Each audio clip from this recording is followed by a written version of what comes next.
Hey, this is Lance. Welcome back to Central Texas Restorations. This is episode 4 on our refresh on the 1982 BMW R65LS. So, just continuing removing parts, getting ready to take the airbox off. This bike still has the old emission system that reintroduces unburnt fuel back into the combustion chamber.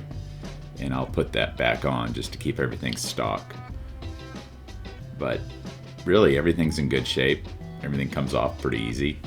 Just pulling off the vacuum lines. Remember, this bike doesn't have Bing carburetors. It has Mikuni carburetors on it. So the Mikuni choke system's a little bit different. This is me pulling the choke system off the BMW choke cable, and they were a little bit rusty. So I just have a little Tupperware container of Evapo Rust, which if you haven't used Evapo Rust, it's amazing. You just put it in overnight and stuff comes out just basically clean metal.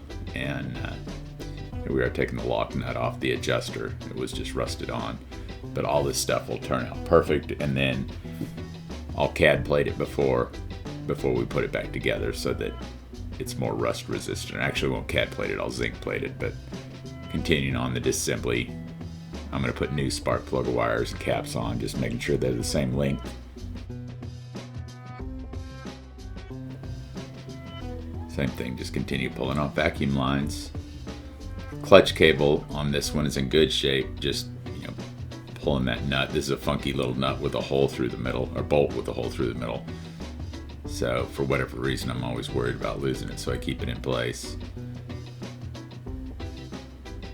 Actually, I said clutch cable, I meant speedometer cable. The boot on that speedometer cable is a mess, but surprisingly, there was no water in the oil. If that boot goes bad, it'll let water down into the into the transmission. But everything was good. Just continuing to pull off this is the actual valves inside the airbox for the emission system.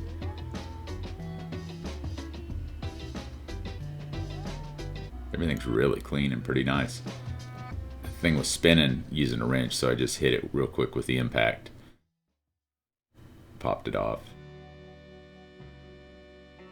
and like I say, I'll clean this up and put it all back on. It's really all pretty simple stuff. Now just getting ready to remove the airbox.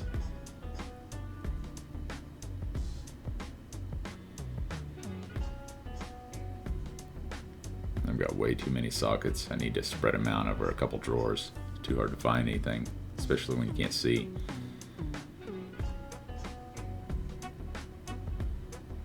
So the airbox just bolts directly on top of the transmission, and I'll take this off. Right now I just want to keep getting things out of the way, getting things cleaned up.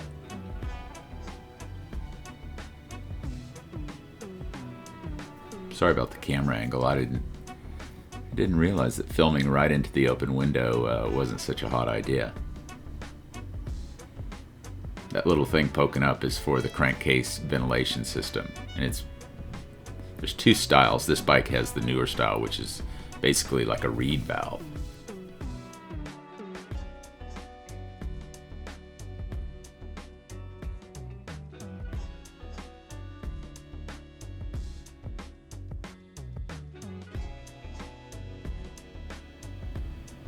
Looking through, see what needs to be cleaned up.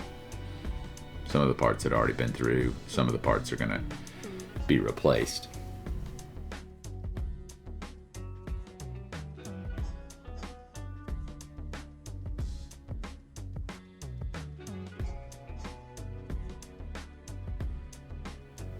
This is that cover on the crankcase ventilation reed valve I was talking about. And it's hard to get the whole thing out, so I usually just take the stainless steel reed off the top and just clean everything up, make sure it's nice and flat and sealing, and then put it back on with a new gasket. And that's what I did here. Barely see the reed in there, but that's what I'm taking off right now. There's an aluminum plug that goes into there, but it's hard to get out of the engine block, basically engine case. most all the hardware I've taken off. Again, I keep going on and on, but this ultrasonic cleaner makes everything so easy. And I just clean everything up and get it all in, basically in assemblies, all clean and ready to go back together.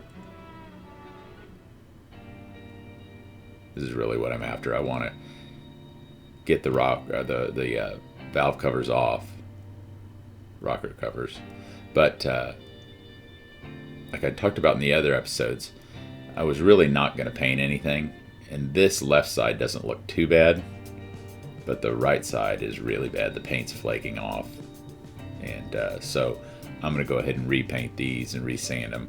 But the timing chain cover, the timing cover, and the starter cover, the paint was pretty good on those. And those in the previous episode you saw, I just polished or sanded the ribs, and it made them look nice. You can see that valve cover looks terrible. I was happy to see the gaskets pulled off great. The oil's dirty, but it doesn't smell too bad, and really, valve train, everything looked great inside. I think I'm not going to disturb the cylinders. The pushrod tubes seals weren't leaking. I'm a little concerned that they've gotten hardened over the years, but we'll see how it does. If when I get the bike all back together, they leak, I'll end up, it's not a big deal to pull the cylinders off then, and I'll replace the pushrod tube seals then. So there was a little bit of rust on the nose of the crank when I pulled the rotor off, and so I just dampened paper towel with some Evapo Rust and put it on with some cable ties, and I'll just leave that overnight, and in the morning that rust will be gone. Last of the nuts and bolts to clean up. Here we are. Those rocker covers were filthy when I put them in. And you can see it really makes quick work. But I just want to get them all cleaned up, all the oil off them, and then I'll put them in the bead blaster. Actually, I have crushed glass in here right now, which does a good job cleaning off paint and really cleaning things up. But this is just cheap Harbor Freight sandblaster, and I've had it for quite a while. It does a good job. I've tuned it up a little bit, but it's basically just how you get it from Harbor Freight, and as long as you keep it clean and everything in good shape, it works nicely.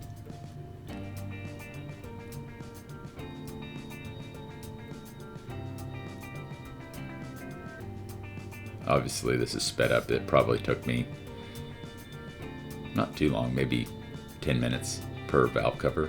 It actually came off pretty easy. The paint was worn out and dried out.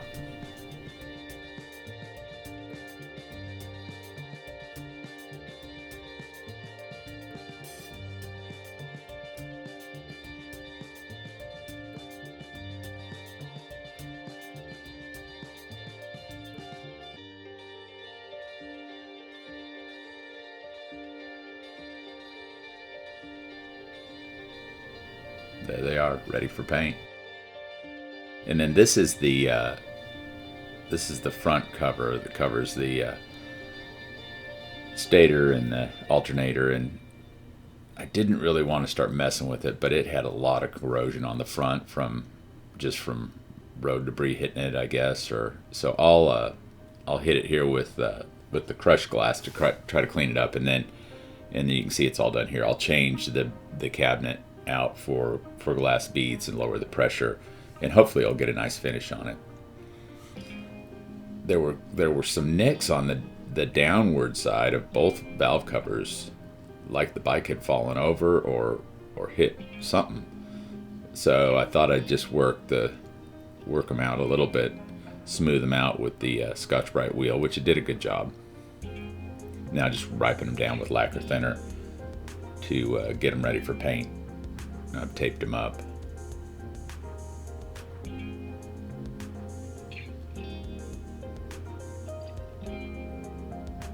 Here we are, just using some BHT.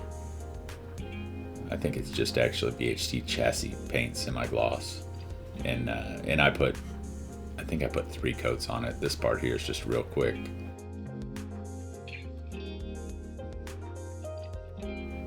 The very first coat.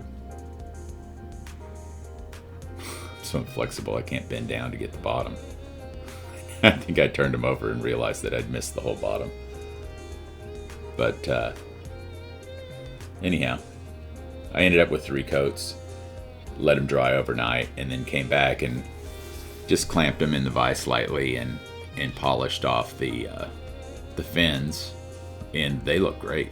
The paint is it's a little glossy. It's a satin finish. Compared to the other stuff, it's a little glossy, but I think it'll look nice, especially once I have the starter cover or the alternator cover cleaned up and bead blasted and looking good. The other pieces look great, so the front of the engine should look nice. And we saw a little bit in the past videos where I used some Scotch-Brite and WD-40 and got the case looking good, so I'm excited with how it'll all look. But there they are. There's the finished product. It looks a little glossy there. They actually flatten up quite a bit once they heat up. But that's episode number 4, and we've got a lot more coming. And so please stay tuned, keep watching, and thanks again. I'll see you in episode 5.